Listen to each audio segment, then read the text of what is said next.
अस्सलामुअलैकुम, मैं हूं सबा भट्टी और आप देख रहे हैं MAT20 न्यूज HD। आइए नजर डालते हैं आज की अहम खबर पर।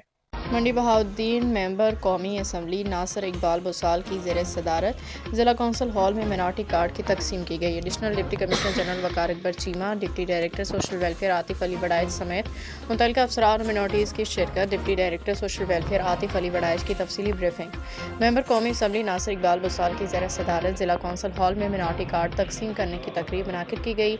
मेंबर कौमी असम्बली नासिर इकबाल बुसाल का कहना था कि हुकूमत पंजाब की जानिब से लोगों की फलाह व बहबूद के लिए बेशुमार फलाही प्रोग्रामों का इनकाद किया गया है, जिससे अवाम अन्नास मुस्तफ़ीद हो रहे हैं। मिनार्टी कार्ड वज़ीर आला पंजाब मरियम नवाज़ का इस्लामी और फलाही रियासत की बुनियाद के लिए ऐसा इक़दाम है जिसमें अक़लियतों की इज़्ज़त नफ्स को मलहूज़ खातिर रखते हुए उनकी माली मुआवनत की जा रही है। ज़िला मंडी बहाउद्दीन में 30 मिनार्टी कार्ड बगैर किसी सिफारिश के तकसीम किए जा रहे हैं, जिसके तहत 10,500 रुपये की समाही किस्त की अदायगी मुस्तहिक मिनार्टीज़ खानदान को की जा रही है। तकरीब में अक़लियती बिरादरी ने मिनार्टी कार्ड फराहम करने के वज़ीर आला पंजाब मरियम नवाज़ का शुक्रिया अदा किया।